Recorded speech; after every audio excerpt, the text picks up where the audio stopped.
여러분 반갑습니다. 주님의 이름으로 여러분을 축복하고 또 설교자로서 또 환영을 또 합니다. 지금 여러 가지로 우리 대한민국이 어려운 가운데 있습니다만은 또 예배를 또 귀하게 여기고 예배에 참석하신 성도님들을 볼 때 참 하나님께 또한 감사를 드립니다. 오늘은 특별히 삼위일절입니다. 그래서 이 삼위일절의 말씀을 전한다고 하는 것이 선교사로서 어떻게 말씀을 전해야 할 것인가, 선교에 대한 보고를 해야 되는데 또 주일 오전이 되어서 제가 기도하는 가운데에 제목을 축복의 3대 기둥이라고 하는 제목으로 좀 말씀을 준비를 해 보았습니다. 오늘은 우리 민족의 독립을 위해서 유관순 열사를 비롯해서 수많은 애국지사들이 일제로부터 독립을 위해서 싸운 날을 기념하는 날입니다.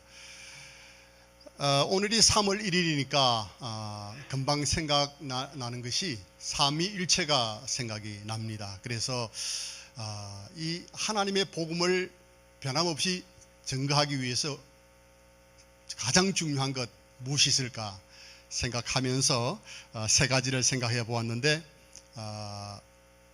이 민족, 그리고 가정, 그리고 교회를 통해서 하나님께서 당신의 계획을 이루신다고 하는 것을 생각해 보았습니다.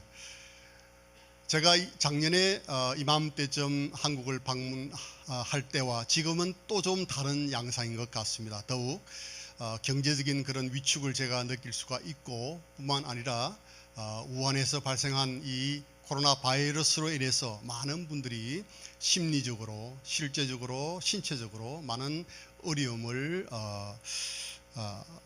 경험하고 있는 것 같습니다. 그렇지만은 우리는 믿음의 사람들입니다. 아멘. 우리는 믿음의 사람들입니다. 지금 저희 미얀마에 우리 아이들이 십빈이라고 하는 곳에 지금 16명의 아이들이 생활을 하고 있는데, 지금 미얀마가 낮에는 덥지만은 밤에는 춥습니다. 그래서 아이들이 너무 추워서 이 목조 건물에서 생활을 하기 때문에 너무 추워서 아이들이 땅을 파가지고 논을 파서 땅을 파고 그곳에다가 집단을 깔고, 그리고 위에다가 텐트를 치고, 그리고 아이들이 홑담요를 덮고, 밤에는 아주 춥기 때문에 그렇게 생활을 하고 있습니다. 물론 지금은 저희들이 또 이렇게 담요를 많이 또 준비를 해서 이렇게 했지만은, 여러분 그 집단을 깔고 생활한다는 것, 저희 어릴 때는 그렇게 해봤습니다. 그런데 그 집단을 이렇게 깔고 생활을 하면 그게 진드기가 있고 쥐들이 왔다 갔다 하고 얼마나 그 열악한 상황에 있습니까? 참 이루 말할 수 없는 환경이죠. 제가 그 모습들을 보면서 정말 마음에 큰 그 눈물이 있었습니다. 정말 열악한 환경에서 아이들이 생활을 하고 있습니다. 그럼에도 불구하고 물론 부스럼도 나고 좀 안 좋은 그런 상처들이 생기곤 하지만 그 아이들을 여전히 하나님이 사랑하시는 것을 보게 되었습니다. 하나님께서 우리 아이들을 보호해 주시고 어려움 없이 지금 생활을 하고 있습니다. 우리 대한민국의 우리 성도님들, 대한민국 백성들 지금 여러 가지 환경으로 인해서 어려움을 당하고 있지만은 하나님의 그 인도하심이 있으리라 저는 믿고, 또 이러한 것을 통해서 하나님의 뜻이 나타나리라 저는 믿습니다. 우리가 그 마치 어려움을 당할 때 그 한 무리의 양처럼 되어서는 안 된다, 그런 생각을 합니다. 양은 멀리 보지를 못합니다. 양은 아무것도 이유를 알지 못합니다. 가는 대로 따라가는 것이 바로 양입니다. 그러나 목자는 다릅니다. 상황을 이해하고 이것이 과연 무엇을 의미하는지를 판단하는 것이 바로 목자입니다. 우리 모든 믿음의 사람들은 목자가 되어야 될 줄로 믿습니다. 우리는 목자와 같은 마음으로 하나님, 과연 이 대한민국에 일어나고 있는 이 모든 이런 현상들이 과연 우리에게 주고자 하는 교훈과 하나님의 뜻이 어디에 있습니까? 그것을 면밀하게 파악하고 기도하고 뜻을 구하면 하나님께서 반드시 우리에게 가장 좋은 길로 인도하실 줄로 저는 믿습니다. 그래서 우리가 염려하거나 두려워하지 말고 대신에 하나님의 뜻을 구하는 믿음의 사람이 되시기를 바랍니다.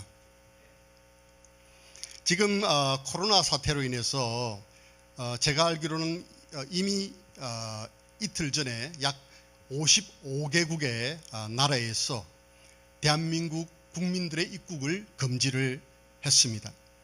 엊그제는 대한민국 아시아나 항공이 베트남 하노이를 가려고 이제 이륙을 했습니다마는, 그러나 하노이 공항에서 대한민국 비행기를 착륙을 허락하지 않음으로 인해서 다시 회항을 하게 되었습니다. 이런 상황에 저희들은 현재 지내고 있습니다.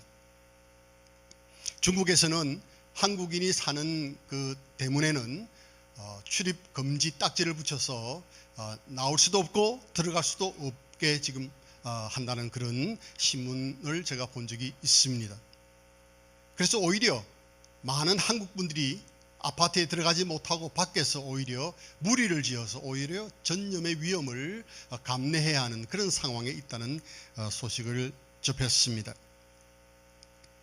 교회도 코로나 바이러스의 전파성의 위험 때문에 인터넷 방송으로 대체하거나 또 많은 대형 교회들이 예배를 중단하는 그런 상황에 있습니다. 그렇지만 저는 이런 생각을 해봅니다. 우리 한국은 참 대단한 나라인데 하나님께서 과연 우리 한국을 어떤 길로 인도를 하실까 생각을 해보는 것입니다. 대한민국이 강건한 나라로서 세계 선교를 더욱 열심히 이룰 수 있게 하기 위해서 우리 대한민국을 어떻게 인도하실 것인가, 저는 첫 번째로 축복의 기둥을 민족이라고 생각을 해 보았습니다. 헨리 패스포트 인덱스라고 하는 이 단체가 있는데요, 이 단체는 그 여권을 가지고 가장 그 비자 없이 아주 많은 나라를 갈 수 있는 나라를 순위를 매기는 그런 단체입니다. 다른 말로 하면 여권 파워죠. 여권 파워입니다. 그런데 작년과 그러니까 99년과 2018년과 2019년도에 상위권에 올라와 있는 나라가 바로 일본과 한국입니다. 그리고 싱가포르입니다. 대한민국의 여권을 가지고 있으면 비자를 받지도 않고 비자 없이 수많은 나라를 방문할 수 있습니다.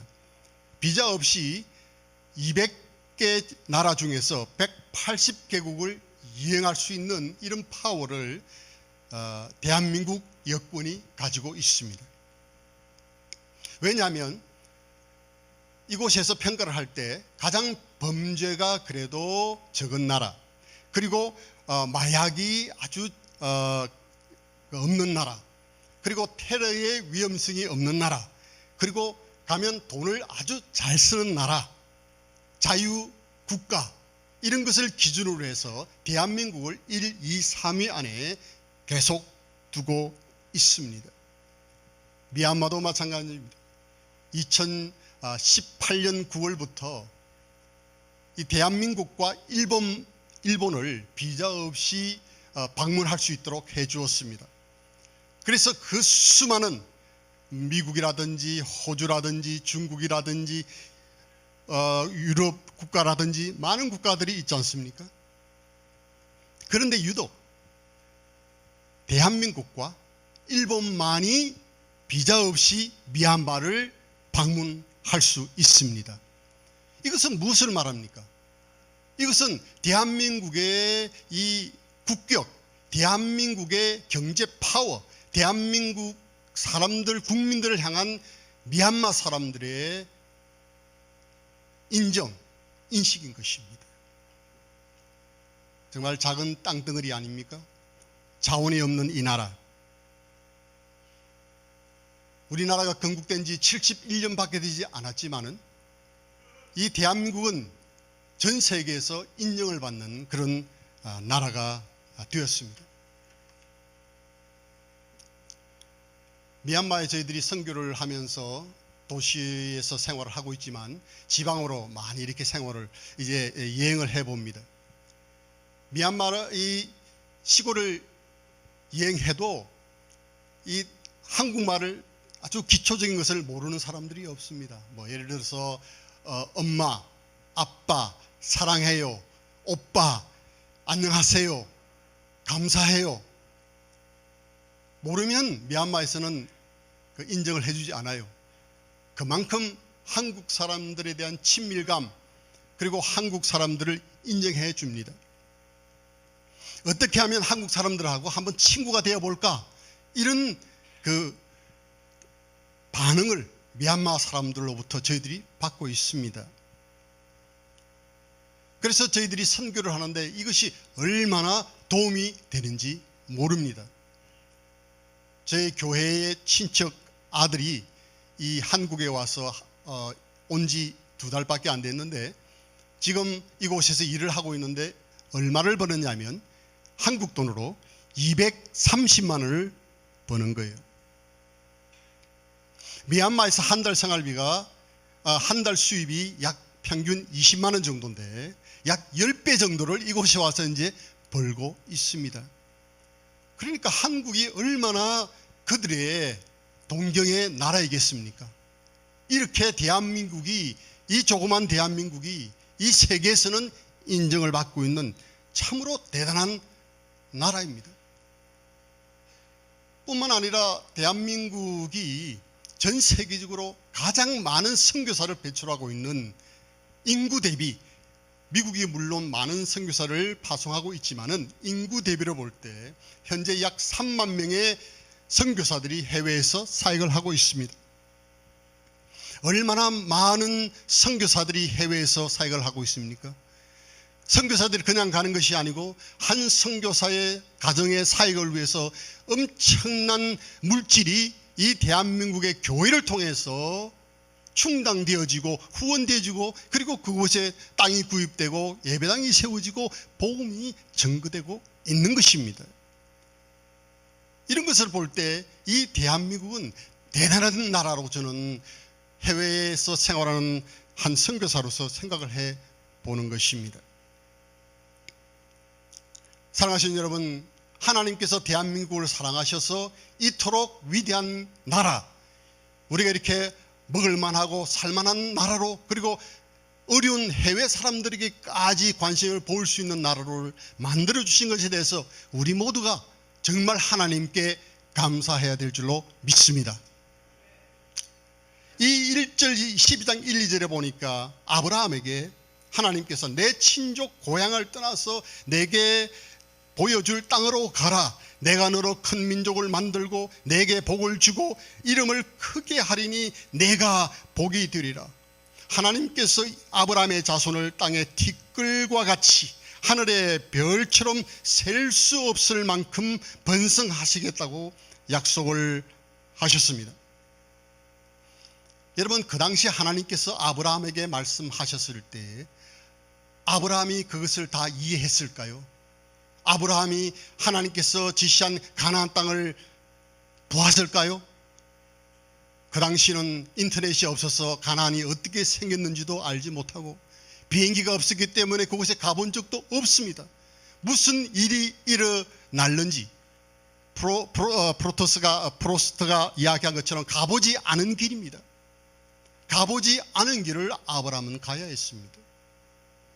많은 가족들이 있습니다. 몇 명의 가족들입니까? 그의 조카 롯 가정과 그리고 수하에는 318명이나 되는 많은 그 장성들, 노예들, 하인들이 있었고요. 전쟁을 할 수 있는 사람들이 있었다는 말이죠. 그 말은 수백 명의 사람들이 함께 무리를 지어서 이동해야 했다는 이야기입니다. 쉽지 않은 여행이었습니다. 한 번도 가보지 않은 그 길을 여행한다는 것은 무모한 여행이 아닐 수가 없습니다. 그렇지만은 아브라함에게는 다른 사람이 가지고 있지 아니하는 무엇이 있습니까? 바로 아버지 데라가 가지고 있지 않은 무엇이 있었는데 그것이 바로 하나님을 믿는 믿음이 있었습니다. 그것이 다른 것입니다. 그래서 그는 우상 숭배를 했던 아버지 데라로부터 떠나서 그는 하나님의 말씀을 따라 복의 권은이 될 것이라는 그 말씀을 따라서 가나안 땅으로 여정을 가게 되었던 것입니다.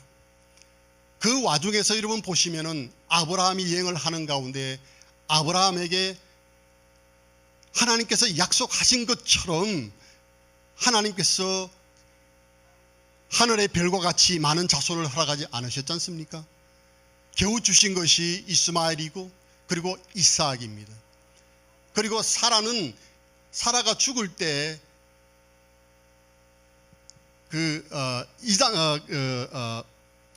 시신을 묻을 땅이 없어서 땅을 구입을 해서 그 안에 사라를 묻는 것을 우리는 보게 됩니다. 뭐 땅이 있습니까? 많은 자손이 있습니까? 그렇지 않습니다. 그렇지만은 그는 하나님의 말씀을 따라 믿음으로 갔던 것입니다. 결국은 어떤 역사가 일어납니까? 제가 다 줄이겠습니다. 어떤 역사가 나타납니까? 아브라함의 계보를 통해서 바로 예수 그리스도가 탄생하시게 되는 것입니다. 그리고 예수 그리스도를 통해서 이 온 인류에게 가장 큰 복의 권은이 되시는 것입니다. 그분을 통해서 모든 사람에게 복을 끼쳐 주시는 것입니다. 그리고 아브라함의 민족, 아브라함의 후예들, 이스라엘 백성들을 보십시오. 유대 백성들을 보십시오. 현재 숫자는 적을지 모르지만은 경제적으로, 사회적으로, 문화적으로 모든 분야에서 하나님께서 이스라엘 백성들을 축복하셔서 오늘 이 시대를 이끌고 있는 것입니다. 하나님의 약속은 어긋남이 없는 것입니다. 우리는 육적인 아브라함의 후예는 아니지만은 영적으로 우리는 영적인 아브라함의 후예로서 예수 그리스도의 복음을 통해서 많은 사람이 주님께 돌아올 때 그들이 바로 큰 민족을 이루고 바로 하나님께서 약속하신 위대한 역사를 이루신다고 저는 믿습니다. 그래서 저희들은 이 어려운 상황에서 다시 한번 우리가 확인해야 될 것이 무엇이냐? 지금은 여러 가지 경제적인 어려움, 그리고 코로나 바이러스의 여러 가지 위협, 어려움이 있지만은 우리는 단순히 이 상황을 보는, 이런 현상을 보는 이런 사람들이 아니라 거듭난 그리스도인이라고 하면은 하나님, 이 시기, 이 상황을 통해서 하나님께서 우리에게 가르치시고자 하는 뜻이 무엇입니까? 우리가 영적으로 잘 분별해서 우리가 겸비하고 하나님 앞에 기도할 때 하나님께서 반드시 이 대한민국, 이 민족을 다시 한번 위대하게 세우시고 사용하시고 세계 선교의 사명을 감당할 것을 저는 믿습니다. 이러한 영적인 눈을 가지고 우리가 하루하루를 살아갈 때에 반드시 우리 교회도 귀하게 사용하실 줄로 믿습니다. 안개가 끼면 아무것도 보이지 않습니다. 그렇죠? 안개가 끼면 아무것도 보이지 않습니다. 그런데 반응은 둘 중에 하나입니다. 많은 사람들은 안개가 많이 껴있기 때문에 운전하지 않는 사람이 있고, 어떤 사람은 뭐라고 하나요? 이 전조등이죠. 전조등을 켜고 이렇게 천천히 앞을 향해 나아갑니다. 그런데 신기한 것은 천천히 가면 보이지 않았던 그 것이 조금씩 보이기 시작한다는 것입니다. 지금은 정말 앞이 보이지 않는 것처럼 우리가 생각될지 모르지만은, 그러나 우리가 믿음의 등을 켜서 앞으로 나가면 반드시 하나님께서 우리에게 길을 보여주시고 뜻을 보여주실 줄로 저는 믿습니다. 첫 번째 기둥은 민족이라고 했습니다. 참으로 위대한 민족, 대한민국에 대해서, 우리가 대한민국 백성, 국민이 된 것에 대해서 다시 한번 하나님께 감사드립니다. 둘째로 축복 기둥이 무엇입니까? 가정입니다. 11장과 12장은 계보에 대한 역사이며 가정 중심의 이야기입니다. 아브라함의 아버지는 데라입니다. 11장 31절에 보면 데라는 모든 가족들을 데리고 갈대아 우르를 떠나서 가나안에 가기 전에 하란에 정착을 합니다. 데라가 하란에서 죽은 후에 아브라함은 다시 자기 자신의 가족을 데리고 약속하신 땅으로 이동합니다. 그때 조카 롯도 함께 합니다. 7절에서 아브라함이 가나안 땅에 이르렀을 때에 하나님께서 이 땅을 내 씨에게, 후손에게 주리라고 약속하십니다. 아브라함이 100세가 되었을 때 사라가 이삭을 낳습니다. 그런데 창세기 22장에 보니까 아끼는 아들을 번제 제물로 드릴 것을 명령합니다. 가장 아끼는 아들을 하나님이 모리아 산으로 가서 제물을 드리라고 말합니다. 여러분, 자식 귀하지 아니한 부모가 어디에 있겠습니까? 애지중지하면서 기도로 낳은 애지중지하는 아들입니다. 그러나 하나님께서는 이 아브라함 가정이 정말 누구를 귀하게 여기는지 시험하고자 했던 것입니다. 하나님은 후손, 가정에 대해서 관심이 많으십니다. 왜냐하면 성경에 보면 경건한 가정과 세속적인 가정이 있습니다. 13장과 19장에 보면은 아브라함의 조카 롯을 통해서 경건하지 못한 가정의 그 세속적인 그 결말을 우리는 보게 됩니다. 나중에 조카 롯은 아브라함을 떠나죠. 그리고 떠나게 된 그 이유를 보면 이 롯은 눈에 보이는 것을 따라서 행했기 때문입니다. 세상을 따라 행한 그 가족들의 세속화의 결말이라고 할 수가 있습니다. 물이 많고 목초가 많은 곳을 따라가다 보니까 소돔과 고모라로 가게 된 것입니다. 여러분, 오늘날 우리에게도 똑같은 선택이 주어집니다. 하나님께서 인도하시는 곳으로 믿음으로 갈 것인지, 아니면 세상에 보이는 것을 따라서 보는 대로 행할 것인지 선택을 해야만 하는 것입니다. 그래서 여호수아는 여호수아서 24장 15절에 너희는 오늘날 너희가 섬길 자를 선택하라고 말합니다. 오직 나와 내 집은 하나님을 섬기겠노라고 말했습니다. 건강한 가정을 세우지 않고서는 결코 건강한 나라, 건강한 가정, 교회를 세울 수가 없습니다. 핵가족화로 가족 수가 점점 줄어들고 또 결혼을 하지 않는 경향도 있고 또 전통적인 결혼관에 대한 반감도 지금 있습니다. 지난주 신문에 한국 출산율이 0.93%로 나타났습니다. 그러니까 여자 한 분이 가임률이 한 명도 되지 않는다는 것입니다. 아마 이 추세로 간다면 한 30년 이후에는 대한민국에 정말 그 미래가 보이지 않을 것입니다. 그리스도인들이 이러한 부분에서 심각하게 생각해 보아야 한다고 생각을 합니다. 여러분들이 정말 이 나라를, 이 민족을 사랑하고 이 대한민국의 미래를 걱정하고 생각한다고 하면 여러분, 아이를 많이 낳아 주시기를 바랍니다. 내가 결혼을 해야 되는데 홍기를 놓쳐서 못하는 건 어쩔 수가 없고, 여러 가지 이유로 못하는 건 어쩔 수 없죠. 안 하는 것도 어쩔 수 없지만, 그러나 여러분, 결혼하신 여러분 꼭 기억하십시오. 성경에 보면 자식은 하나님이 주신 기업이라고 말했습니다. 하나님께서 가정의 자녀들을 귀하게 보십니다. 자녀가 없이는 사회가 형성되지를 않습니다. 자녀가 없이는, 아이들이 없이는 교회가 형성될 수가 없습니다. 오늘부터 사명을 가지시기를 바랍니다.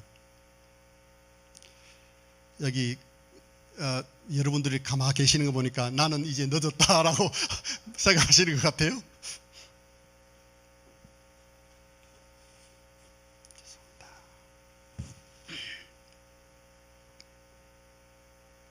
아브라함이 하란을 떠났을 때 얼마나 많은 인구가 이동을 했습니까? 한번 생각해 보십시오. 제 생각에는 최소한 500~600명 정도는 함께 이동했을 것이라고 생각을 합니다. 그런데 거기에는 장단점이 있습니다. 단점으로는 무엇이 있습니까? 많은 문제가 이야기되지 않았겠습니까? 뭐 한두 명도 아니고 10명도 아니고 400~500명이나 되는 수많은 사람들이 함께 이동할 때 많은 문제들이 야기되었을 것입니다.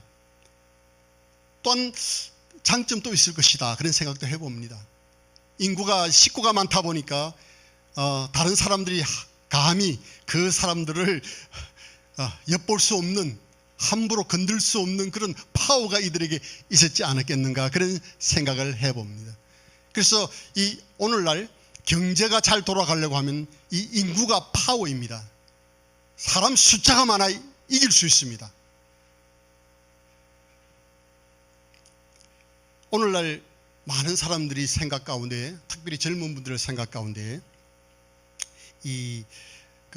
전통적으로 생각하는 것과 좀 다른 생각을 많이 가지고 있다는 그런 느낌을 제가 받습니다.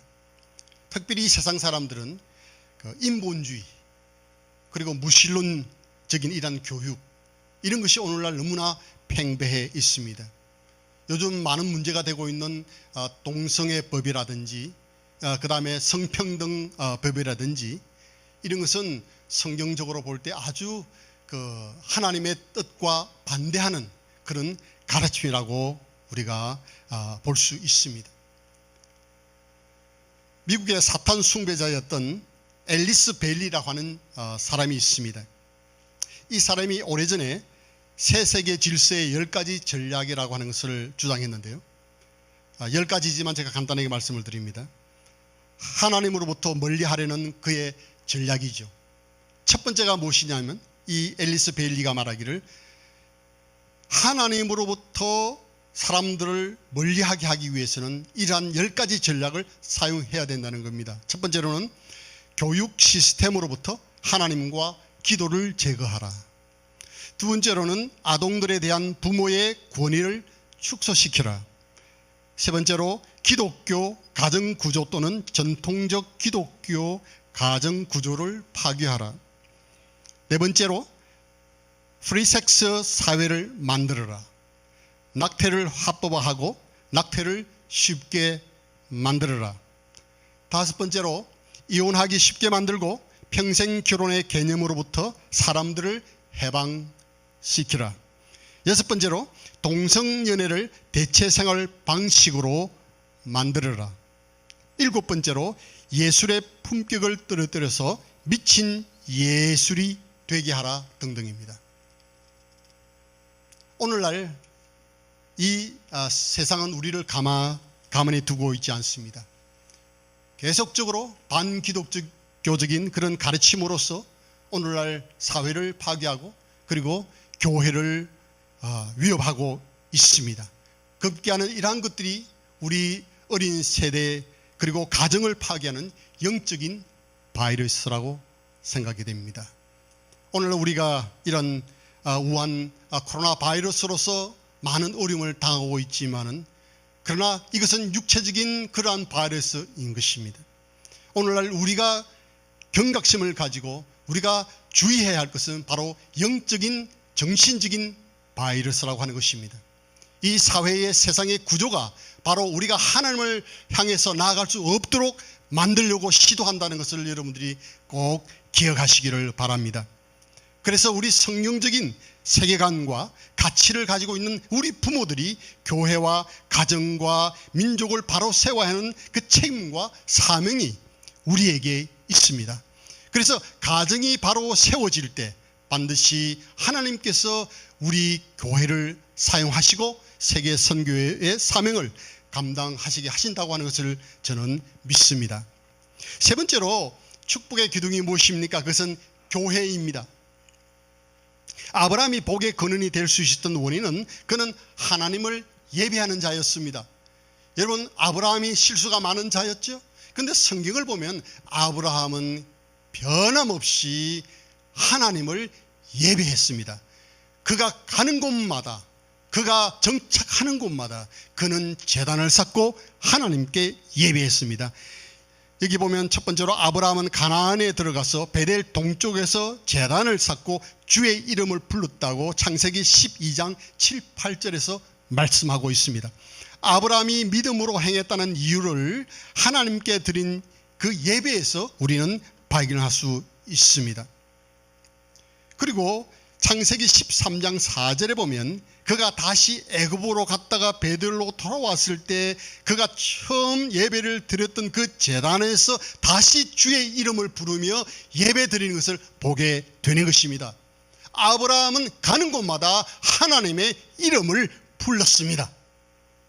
그리고 창세기 13장 18절에 보면 아브라함은 롯과 헤어진 후 장막을 옮기기를 헤브론 마므레 평야에 정착하고 거기서도 주께 제단을 쌓았다고 했습니다.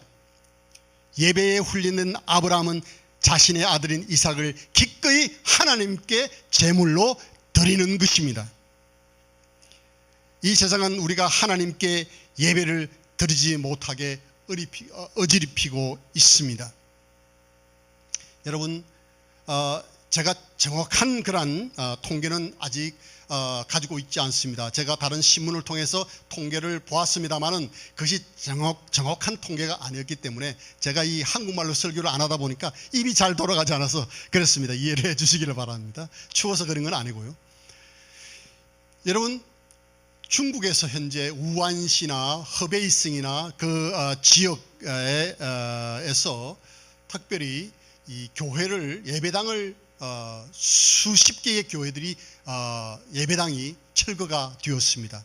그리고 수많은 십자가가 철거가 되었습니다.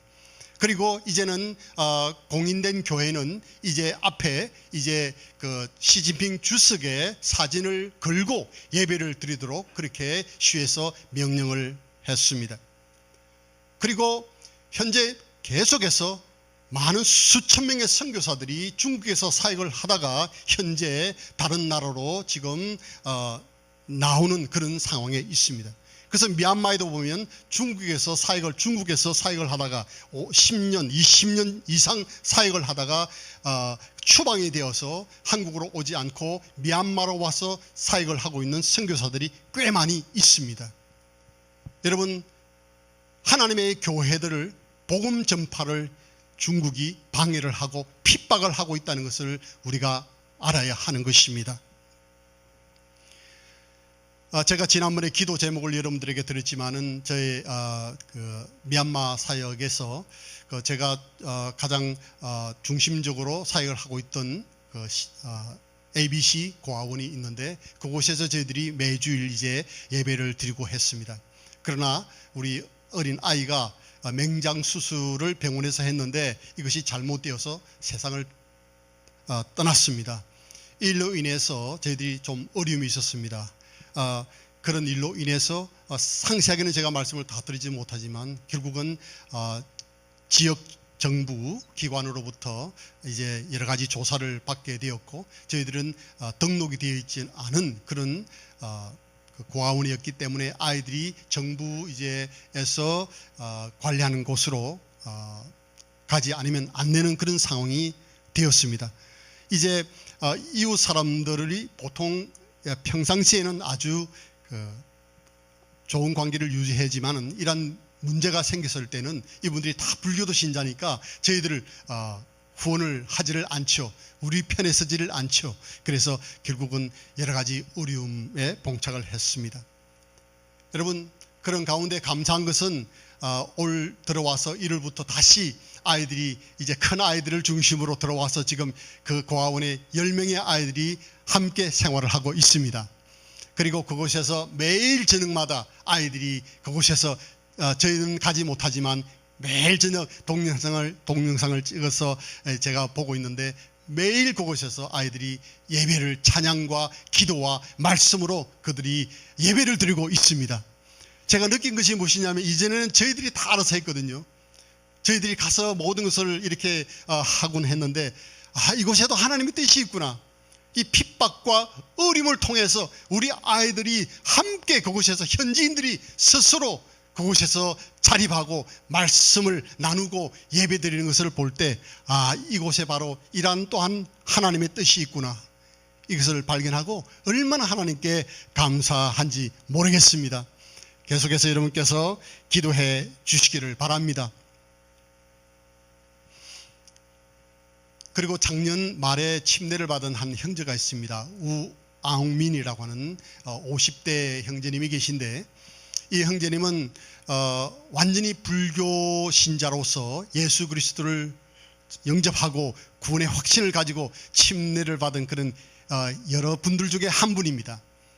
그런데 이분이 살고 있는 곳은 모든 사람들이, 거의 대다수가 이제 불교 신자들이, 그리고 많은 절들이 있는 곳에, 사찰이 있는 곳에 대나무 집을 짓고 생활을 하고 있습니다. 그분의 아들은 정신이 좀 온전치 못해서 절에다가 맡겨놓고 있었습니다. 그런데 이 아버지가 예수를 믿고 이제 집에 있는 이 제단 있지 않습니까? 이 우상숭배 제단을, 그걸 버렸습니다.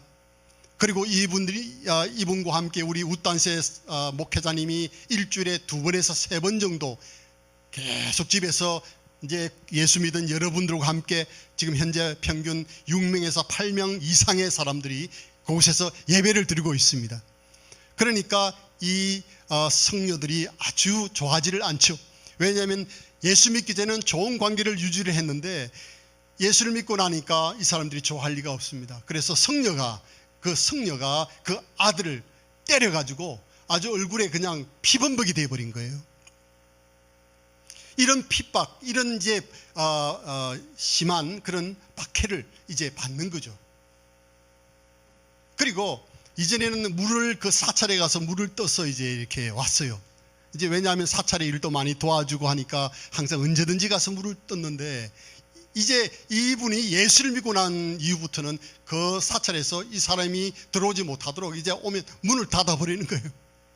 그래서 물을 길어 먹을 수가 없어요. 그래서 어떻게 하느냐면, 저녁에 이제 이웃이 그 사찰에 이제 물을 길러 가면 뒤를 따라가 가지고 조용하게 물을 길어서 나오는, 지금 그런 어려움을 당하고 있습니다. 그런 핍박, 그런 어려운 가운데서도 감사한 것은, 그곳에서 6명에서 8명의 그 영혼들이 하나님 말씀을 듣고 그리고 예배를 드리고 있는 것, 얼마나 놀랍습니까? 그래서 저희들이 제가 오기 전에 이제 땅을 하나를 이제 빌리고 그곳에 한 20평 정도 되는 그런 대나무 집을 지어서 그곳에서 예배를 드리고, 그 형제 가족도 그 옆에다가 이렇게 대나무 집을 지어서 이제 더 이상 절과의 그 마찰을 이제 받지 않도록 그렇게 준비를 하고 제가 왔습니다. 이러한 어려움들이 중국에만 있는 것이 아니라 미얀마에도 이러한 어려움들이 있습니다. 저는 이런 생각을 해봅니다. 교회가 든든히 쓸 때 바로 하나님께서 원하시는 세계 선교의 사명을 감당할 수 있다고 저는 믿습니다. 그래서 교회가 든든히 써야 합니다. 교회가 무너지면, 터가 무너지면 의인이 할 일이 없습니다. 그래서 우리 하나님께서 세우신 이 교회가 그래서 중요한 것입니다. 교회는 하나님의 기둥이요 터이 아니면 진리의 터 아니겠습니까? 하나님께서 이 교회를 이 어려운 가운데 쓰지만 굳건하게 붙들어 줄 줄로 믿습니다. 그래서 어려운 가운데 쓰지만은 예배가 살아야 합니다. 예배가 살면 내가 살고, 예배가 살면 교회가 살고, 가정이 살고, 조국이, 민족이 산다고 저는 믿습니다. 교회는 이 나라를 살리는 최후의 보루입니다. 오늘 여기 오신 특별한 특공대원 여러분 정말 축하드립니다. 여러분은 특공대원들이십니다. 정말 어려운 상황입니다. 그렇지만 교회가 약화되면 그것은 하나님이 영광받지 못할 뿐더러 세계 선교 사명은 이루어지지 못합니다. 대한민국의 오늘은 그냥 이루어진 것이 아니라 교회의 부흥과 함께 이루어진 사실을 우리는 알고 있습니다. 선교대국 대한민국 교회를 통해서 전 세계에 복음을 듣지 못한 영혼들에게 선교사를 파송해서 현재 기쁜 소식을 전하고 있습니다. 이 사역을 계속 감당하기 위해서는 우리나라가 잘 돼야 되겠습니다. 여러분 함께 기도하십시다. 우리가 기도하고 있습니다. 함께 기도해서 이 위대한 대한민국을 위해서 우리가 기도해서 다시 세우도록 하십시다. 그리고 우리에게 무엇이 필요합니까? 강건한 가정. 강건한 가정이 없이는 강건한 교회를 세울 수 없고, 그리고 아주 힘있는 크리스천이티의 이 나라를 세울 수가 없습니다. 결론으로 말씀드립니다.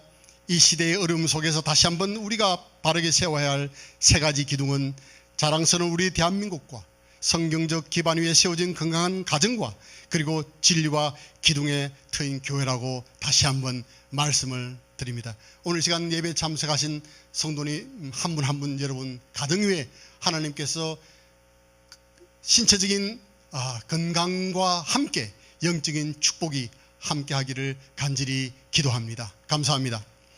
기도하십시다.